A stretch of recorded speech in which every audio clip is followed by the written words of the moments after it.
Beyond ideas of wrongdoing and right doing, there is a field. I'll meet you there. When the soul lies down in that grass, the world is too full to talk about. Ideas, language, even the phrase each other doesn't make sense. Hi everyone, I am so excited about today's chat. I mentioned James in an earlier episode when I chatted to Craig about the person who bit through his lip when diving into the sea on Clifton Beach.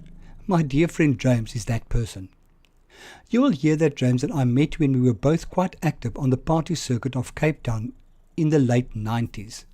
It is not exactly the most spiritual space, but over time we have both walked interesting paths and found ourselves in exciting places in our lives at the moment.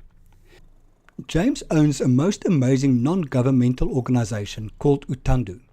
They do phenomenal work in support of the less privileged in and around Cape Town. This is truly a heart calling and takes an unknown amount of spiritual fitness to deal with what James works with on a daily basis. I know James to be extremely spiritually connected, but we have never actually discussed his spirituality and his journey in this regard. I am really looking forward to this chat. Hey James, how are you doing? I'm very well, thanks, Fred. And yourself? I'm cool, thank you very much. Good. Lovely Saturday. Such beautiful weather outside. It feels like summer's coming, so I'm happy. Indeed. Just a little bit more rain would be nice. A little bit more rain, a hell of a lot of more rain. We were in Cape Town this morning and at the waterfront, and the sea was so beautiful. Absolutely amazing. So I'm very happy that we had that experience. James, I asked you to come and talk to me today, and I always have this, how can I call it, psychological thought process that I go through before I talk to somebody, because I try to connect with what do I know about your spirituality and your spiritual journey and those type of things. And it surprises me 9 out of 10 times that I know nothing about my friend. For instance, with you, I think of you as an immensely spiritual person. I don't know what brought you to the place where you are now and whether you have any kind of associated, attached meaning to your spirit, to your spirituality. I don't know what you believe in, those type of things. We just never talk about it. I know you believe the world's coming to an end. Well, I don't believe the world's coming to an end. I think consciousness is changing now so fast. The world is changing so fast that it's forcing people to confront all sorts of issues and demons, possibly.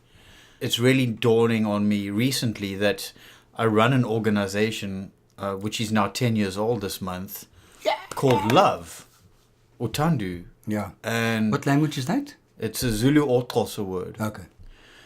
And I'm thinking a lot about spirituality. Well, not thinking, I'm feeling it, because I'm reaching a crescendo, I think, in confronting a lot of my own issues. Okay. Which, you and I have come a long way together. 20 years of friendship, actually, almost. You're right, yeah. And through the party days and all the good days, and when we were young, footloose and fancy free. And I think I'm starting to really, I think I've taken a lot of things for granted. Running and starting an organization when one's so involved in it. And now I think I'm in a far more reflective space where I'm really reflecting on where I am and what's happening in my life and what's happening in our lives, because there's so much craziness happening. And one has to go deeply within, I think, at the moment to find the peace. Yeah. To find the peace and the growth. I've spoken a lot over the last few years. You and I have had many conversations about, life and one sort of speaks, but actually I really feel like now is the time to really go deeper, to transcend the madness that is unfolding everywhere in the world. It does feel like madness, doesn't it? Well, I'm constantly searching for interesting people and views, and I think it's on the internet. There's a lot of one has to be quite discerning, but yes, there is a huge amount of craziness, and actually, I think the human condition is fundamentally rooted in absolute madness. I mean, if you think about our society, it is insane. Yeah. And I think that we are all searching to go back to an original space, back to in nature, which is perfectly formed in compassion and love and beauty and all of these sort of concepts. And our civilization has disconnected us from that. I was on Twitter the other day, and most things that I follow on Twitter will be either politics or sport. And I was reading this stuff, and it suddenly dawned on me, I feel as if I'm on bad drugs. Yeah. I can't believe what I'm reading, that this is real, that these things are really happening around me. It was such a weird experience. I felt so disconnected from reality. A friend of mine always says, reality used to be a friend of mine. Yeah. And it sometimes feels as if I should also just say farewell to reality. But that will take me back to my addiction days, because that's what I tried to escape from, was reality. I remembered the other night, the night that I met you. God, you remember that? We were at the same party. We didn't talk. We were just in two completely different groups at the same party. I ended up in the kitchen on the floor with a salad bowl of dope. And we just kept on rolling the one joint after another, getting so stoned. Driving home that night, it was not far from where we lived. It wasn't even 2 k's, I would say. And we turned into a road, and it was possibly 1 kilometer long. And I was driving, and I thought, God, this road is so long, it's not going to end. And I drove, and I drove, and I drove, and I drove, and I drove. Eventually, I got to the T junction at the end of the road, and I just sat there. And my partner said to me, "What are you doing?" I said, "Well, I don't know where I'm going." That's how stoned I was, and that's part of how I preferred not to be in any form in touch with reality.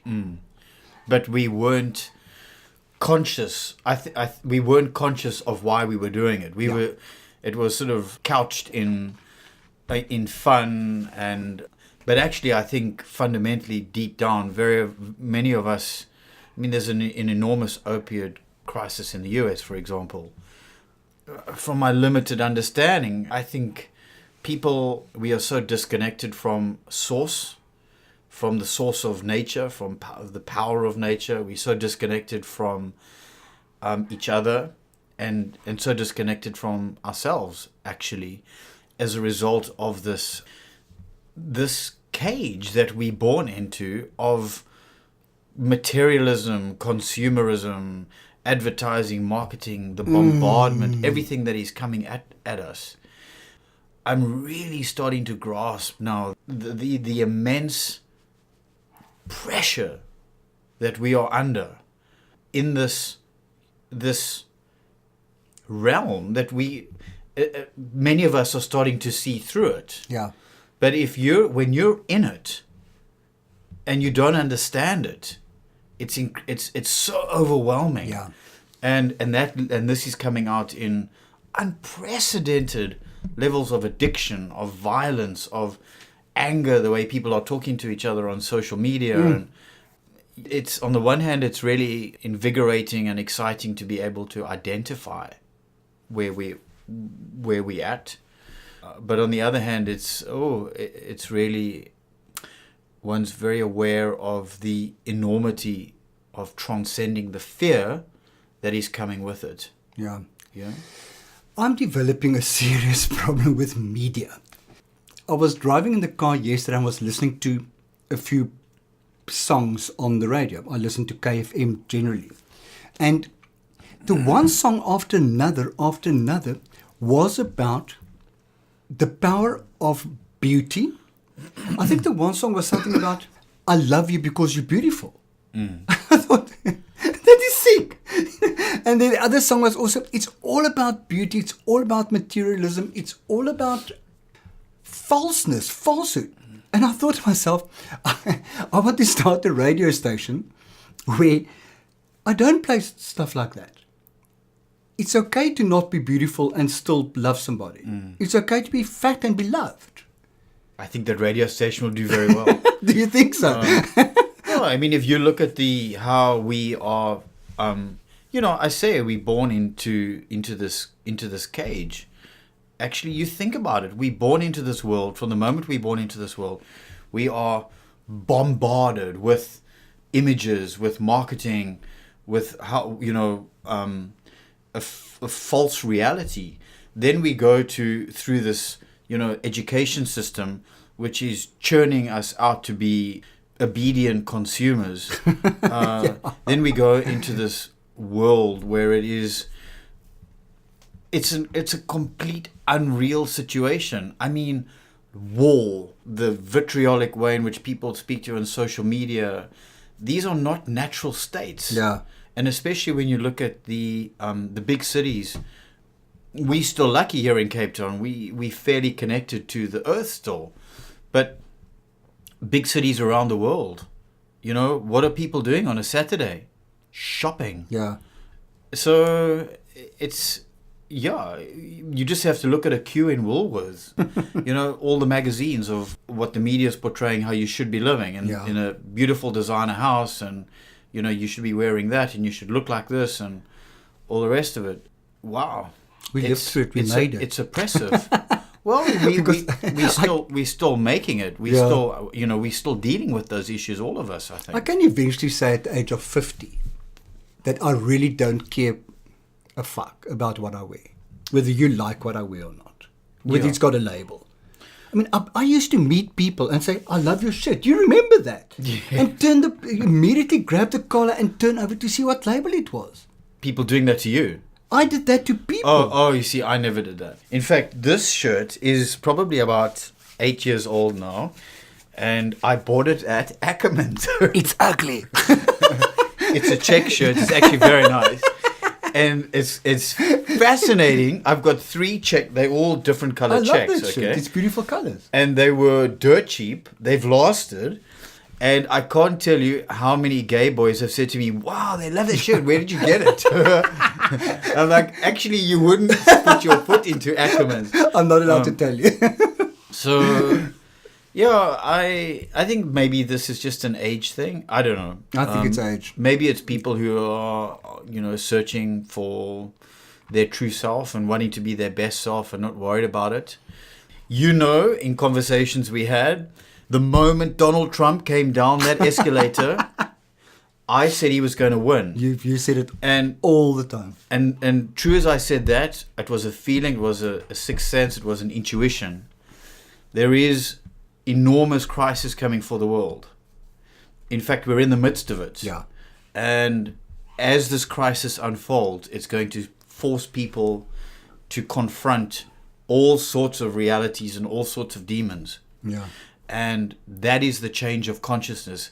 It's people becoming aware of their awareness. Yeah. Running a non-profit organization, I sort of alternate between absolute despair and absolute inspiration. Yeah. And you do amazing work. Do you want to tell the listeners what you do? Well, so Utandu means love in Zulu or Xhosa, and it's a non-profit organization that is really linking tourism with community development projects. So the idea is to use the resources of the tourism industry globally that is focused on South Africa, use those resources to invest in community development projects. We are sustainable in the sense that we also run tours taking visitors into the townships to go and visit really inspiring, change-making community development projects led by remarkable South Africans. Yeah. People who really reflect the best spirit of triumph over adversity, very often with little reward. Their stories are untold. And so we take people into these areas to go and see children doing ballet, or go and sit with the beautiful seniors, or walk around these spectacular vegetable gardens in the townships. I mean, we've published 2 books. We've just finished building an educare center. And you're busy building another one, or that's 12th coming of January. Up. Yeah, we'll be starting with the 4th one. Oh my God, that's amazing. When you drove into town today, we drove past a little bus for Dance for All. And I was so excited, and I said to Jaco, that's one of the projects that Utandu supports. I think you do amazing work. It really wow. I'll give you an example. Today we had a group. We were in the township, and the last project we visited was Zama dance. Okay. And they had we arrived just at the end of their morning session, and they performed a piece for us that they are performing on Wednesday at a charity event for to raise money. It's Dances for Dogs at the Baxter Theatre. Oh, lovely. To raise money for sterilization. Fantastic. And the piece that they've been working on all year, it's breathtakingly beautiful. And Leanne, who choreographed the piece, she was telling this group of 12 American, British, and Europeans, she was telling them about the piece before they performed it. So it's probably about 20 kids, boys and girls, were ranging in age from 8 to mid-teenagers. So really young. Really young. In the middle of the dance piece comes an Afrikaans song about an Afrikaner farmer who's going through these tremendous struggles because of the drought and crime and all this sort of stuff. And what she wants the dance piece to reflect.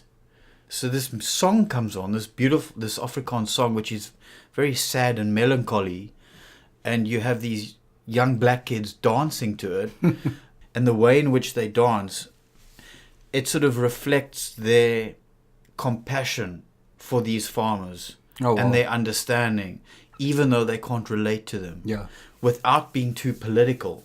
And honestly, I've seen the piece a few times now, but I get almost tearful, and it's so powerful.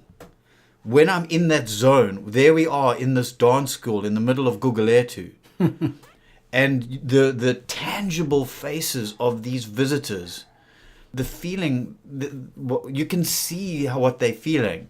Yeah. And in that zone, that is where life makes sense for me. Okay. There's no black, there's no white, there's no rich, no the poor, there's no American, there's no South African. We're all in this together. We're just humans. We're all trying to make the best of the situation. And it's incredibly powerful. And so the tours, actually, for me, when we're taking clients, and they are interesting and they are interested, and we're in the townships and they're at these projects and they're learning, there's mutual respect, there's a tangible sense of love. Yeah. Really. And it is... It's really Utandu. It's there. Really Utandu. Yeah. And that is hitting the nail on the head. That, for me, is the zone where life makes sense. Yeah. Yeah. James, how did you grow up? Did you grow up with religion, with spirituality, with Buddhism, with what? No, we weren't we weren't a religious family at all. We were, however, a very political family. So I think every single day of my life growing up spoke politics. And I definitely grew up as an activist. I actually lost interest in school, pretty much. I was more interested in scrapping the Group Areas Act and opening up our schools you must have been popular. Opening up our schools to all races and all of these, sort of issues. But looking back, actually, this is the wonderful thing about age and wisdom. Even though I held all those views, I didn't question colonialism, for example, and the impact that the English-speaking people had on South Africa. And I still had this, belief in this global neoliberal economic model of exponential growth and, more of everything, more of shopping malls. And it's amazing how getting older and growing and seeing the fruitlessness of that whole system. Yeah. And actually how it's compromised everything, the environment, people. So I think Utandu is just an extension of the activism, but I love where I am right now because I don't, I can see through everything. The monetary system, the entire human civilization that we have built is built on lies and deceit. Yeah. It really is. I giggle. That's a nervous giggle. So you went to varsity after school and studied law. Why law and not political science? I think I was particularly interested in law because I saw law as the vehicle for change. Okay. Maybe I was a bit arrogant as well, thinking that I maybe arrogant and precocious, thinking that I was maybe going to go into a life of politics and a career of politics basically. Because a lot of law people end up in politics. Sure. F.W. de Klerk was a many lawyer, Zach de advocate. Beer, not Zach de Beer, sorry, but many politicians were lawyers. And I'm not sorry I studied law, but I must say the reality is I cannot bear conflict. Me as well. I'm raising my arms here. I cannot bear it. And you were going to make your life from conflict. Yeah. Because that's what it is. Yeah. You were a lawyer. You were practicing when I met you. Yeah, at Francis Thompson I qualified. Yeah. So something that comes to mind. Sorry, I want to take a step back. And so you were a non-religious person caught up in the Christian national education system. Yes, like all of us. Yeah. How did you deal with that at school? Was it just something you had to do? So you kind of went through the motions of religious education at school and those type of things? I didn't really think. I did at school. I did actually have probably a year or two of religious involvement. I had a friend who belonged to a charismatic church, and I got involved in going to the Friday youth. But I don't think I ever really believed in God as such. I mean, like the God in terms of the Christian sense, and religion for me is just like formal religion. It's freaks you the fuck out. It completely does. It's I just see so much fear in it. As David Icke says, human race, get off your fucking knees. You're on your knees. Get off your knees. You're all powerful, Just, can't do this, can't do that, It's like we are these incredible, we part of this incredible system of nature, which is like a powerful river. It just water find its way. But through all these man-made rules and fear, we've created a system based on fear. Yeah. So I also grew up on a farm, a small holding, and the happiest memories I have are just being out in nature and planting trees and being in the garden and getting my hands dirty, and that's still one of my greatest joys. Being in nature is where I feel at peace. Yeah. With the So world. you joined a hiking club. Yeah, I've hiked all my life, really. I've tried to be out hiking, walking, going to the beach, spending time in my garden. I'm so jealous of your garden. It's so beautiful. Thank you. Yeah, it's a lot of work that's gone into it. I wish I had more space for it to be more of a natural garden, rather than sort of all created, and it is what it is. Yeah. I've now gone phase 4 of waterwising my garden. Every now and then I kind of rip out a lot of underperforming water needed plants and I replace them with succulents basically. And I'm really I like the result. Yeah. There's a lot of things that really look beautiful and I'm so chuffed. I didn't think that was possible. Yeah, look, it broke my heart today. I actually took 3 azaleas out and threw them away. Breaks my heart to throw a plant away, Yeah. but azaleas are thirsty plants. They need a lot of water. And, I'm quite proud of myself. I've really, doing my bit for the drought, I've put in 2 water tanks. A 2,000 litre at the front and a 1,000 litre at the back. And on my tiny little pool, I've put in quite an expensive addition to backwash the pool so that the water is not being wasted. It goes back into the pool. Yeah, we're backwashing into a JoJo tank. Okay. And then pumping back into the pool. Okay. Yeah, But it's a we've similar made a trustee decision. I live in a complex and we've decided to close the pool for summer. It's just not going to be operational. We are truly living in unprecedented times. It's freaky. The idea, the actual reality that you can turn on the tap and there won't be water. Yeah. It's one of those. Yeah. That can't be real. And the only way to transcend all of the stuff that's going to come at us is to go deep inside, is to find that peace, listen to beautiful music, get out in nature, commune with nature, cherish your friendships, cherish your relationships, because it's going to get rough. When I met you, you were, I will never forget. Careful now. I'll never forget that one friend said to me at that same party where I met you, kind of, oh my God, that guy just has the most beautiful body. And now you're making me blush. I didn't know you could still. And our friendship was based around the party scene. Yeah. Really, really partying. And it wasn't in any way connected with any form of spirit. I think the closest to spirituality we came was possibly when we did mushrooms or acid or something like that. And we thought that was spiritual. Ecstasy. Oh, the love. You left the lawyer's firm and then helped people to leave South Africa.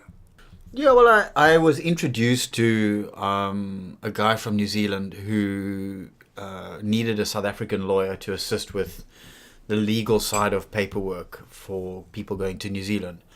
And it just seemed like a lot better than commercial litigation, because I was working for a commercial litigation firm. Plus, it provided opportunities to travel to New Zealand, Australia a few times, and the long-term view of potentially living in New Zealand. Okay. Was that on the cards at that stage? Well, I traveled a lot in my life after university, living in London and traveling all over Europe and the US, and I still had a deep passion for travel. The idea of potentially living in New Zealand and traveling in Asia and that part of the world seemed quite appealing. And I thoroughly enjoyed the time that I spent with Protea Pacific. Oh, because that's what they But eventually it was, coming back to that, my source again, it felt wrong. Yeah. Helping professional people and qualified people to leave South Africa.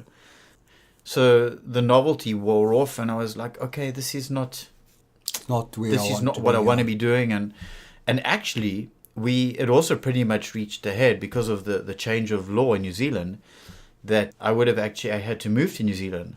Okay. And as absolutely spectacular as New Zealand is, I don't want to be there. Yeah.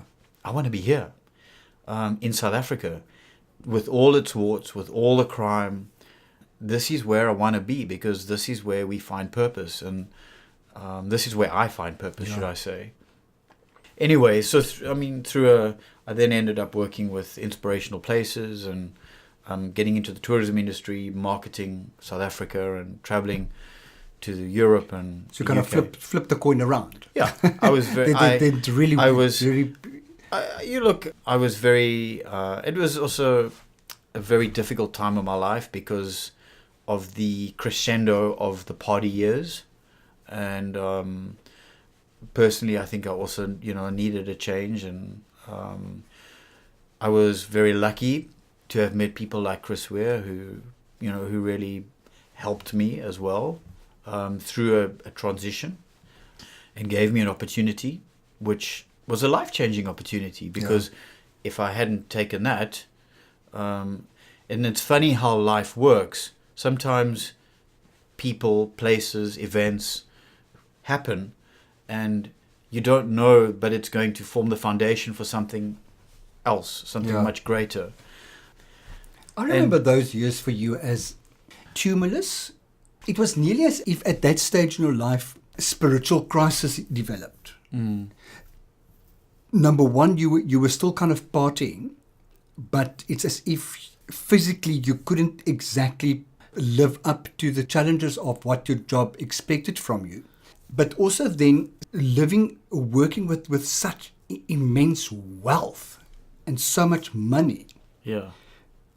in the people that they brought into the country and the places that they went to. Yeah. while being acutely aware politically of the extreme poverty and all those type of things. No, I wouldn't be quite as extreme. I mean, So dramatic. I won't be as dramatic as that. I thoroughly enjoyed my years at inspirational places. The property owners had amazing properties. They were very inspiring, innovative, kind people. It was a joy to be marketing South Africa, Yeah. to be knowing that you're also helping for job creation. But yeah, they were my party days as well. There was no sort of thought. Dichotomy is a very good word, because on the one hand, I was, loving traveling and enjoying my work, but and partying a lot. But I also had this deep yearning to fulfill my desires to be making a difference and to help. Yeah. And so I'll never forget once with inspirational places, it's actually how funny the seeds were already being planted for Utandu at that time. Because once a year we used the resources of the tourism industry to put a spring picnic together for the children from Nazareth House. Ah, I remember that, yeah. Because in 2001, I started volunteering at Nazareth House, where I actually went to spend an afternoon once a week for a year with the children at Nazareth House, just playing with them and spending time with them. And I've always had this yearning to be doing something, to be in the trenches, helping, being involved. It's not about the money, it's about the human connection. Yeah. And one Saturday night, we were in the clubs and had been partying on E the whole night and having a great time. And then the next day, there I was at Constantia Aitzig in a jumping castle with 2 nuns and 50 black kids. And that was the dichotomy. So I love that. there I was at the Saturday night in a gay club with lots of beautiful guys on ecstasy and having a great time with my friends and partying, and the next day there I am in a jumping castle, and that was the dichotomy. Yeah. And I don't think there was really much. There wasn't, it's so easy to say we're spiritual, put the incense on and get in the bath and smoke a big weed, smoke a big joint, and you're spiritual. And I think as a result of the consequences of the partying over the, those years and the consequences of that on our health, my health, going into my 40s and then going into the work of Utandu, and a lot of the pain that's come with the last few years of confronting myself, confronting my issues, confronting the issues of the world, that has brought serious pain. Yeah. I feel like I'm starting to come out of that. I feel like I'm finally starting to maybe accept spiritual principles. Yeah. It's taken me 46 years. I definitely think Utandu was your spiritual awakening, if I can call it that way. Yeah, for me, that was where you really started questioning and searching and trying to understand. Because I think a big part of your journey with Utandu was that understanding of the one part of the world is X and another part is Y.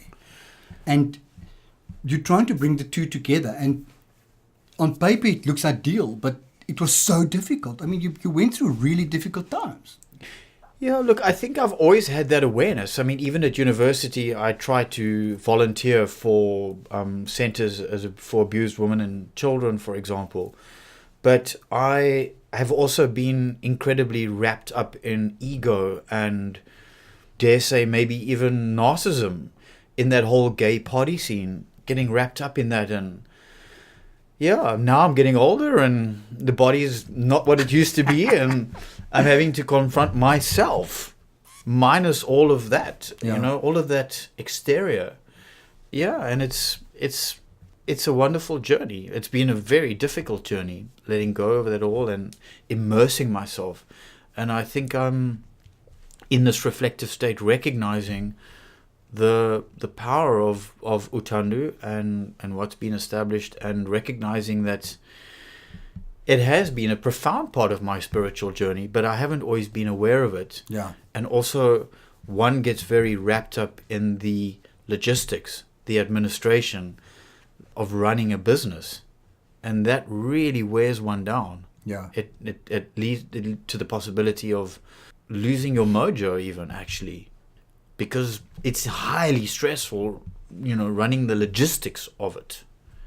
Yet you're doing it amazingly successfully. I mean, there's hardly a tourism award that Utandu hasn't won. Is there a sense of ego in, or is this just really something that is a byproduct of the work you do? No, when it comes to Utandu, when we've won these incredible awards, I have been the very first to shout out on every single social media that it has been one huge team effort. Yeah. It's very easy to let these awards go to one's head and pat yourself on the back. But really, I'm very aware of showing, as a deep spiritual principle, constant gratitude. Yeah.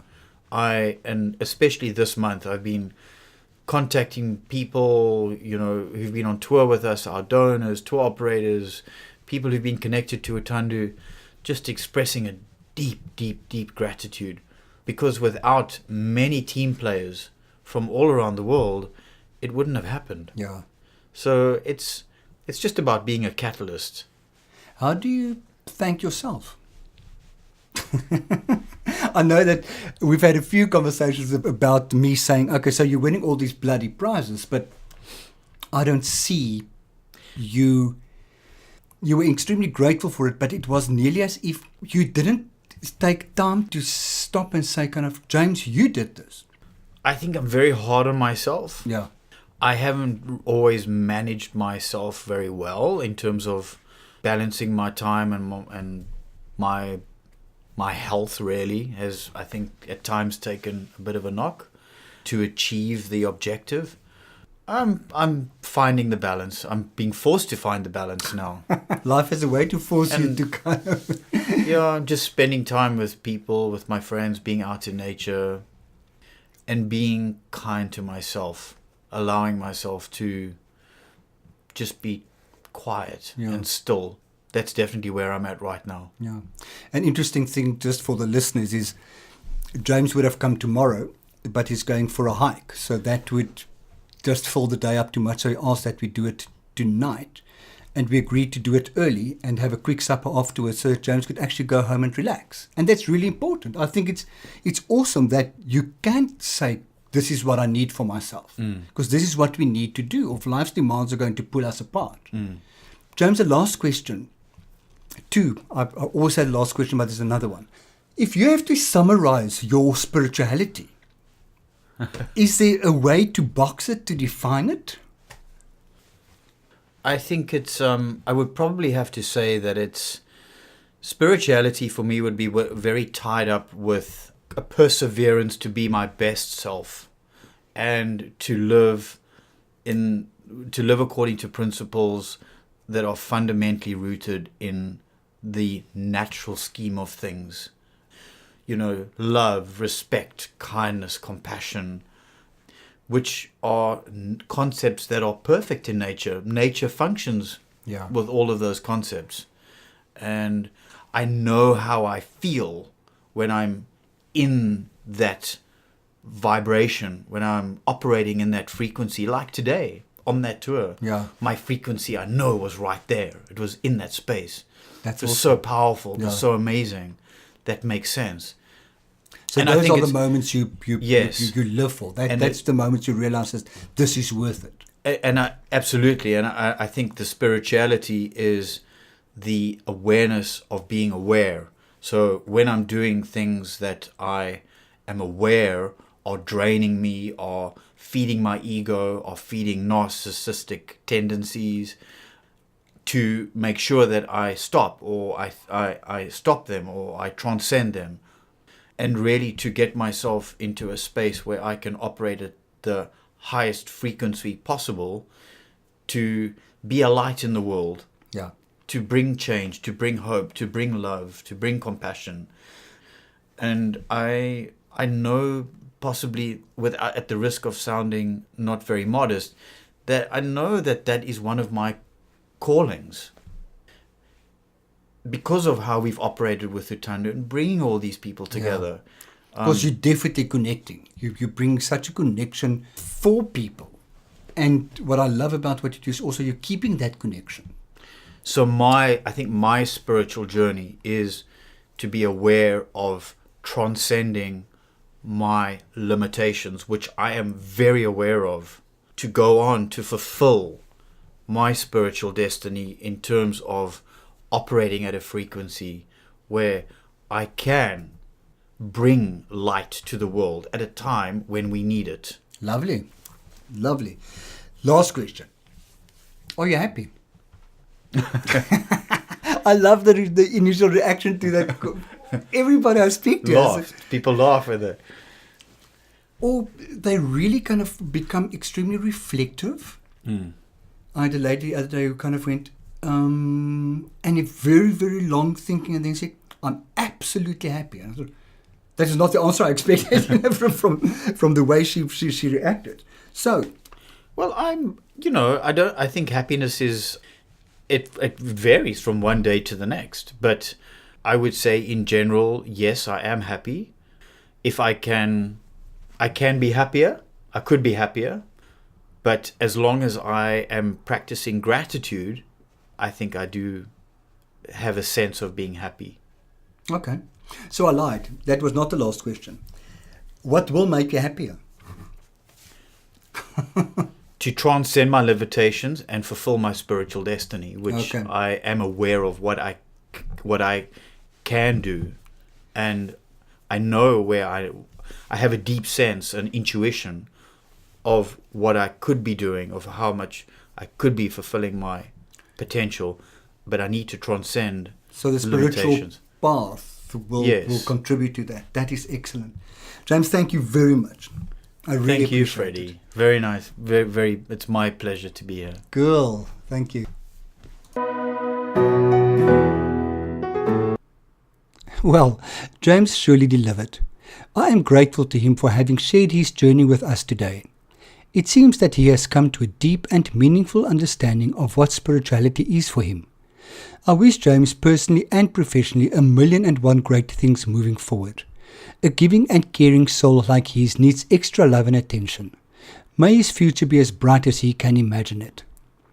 If you want to know more about what I do, please feel free to connect with me on my website, which is www.freddie.org.za, or find me on Facebook at www.facebook.com/freddie.org.za, or on Twitter at @RensburgFreddie. Remember that Freddie is always spelled with an IE at the end. Be safe. Bye.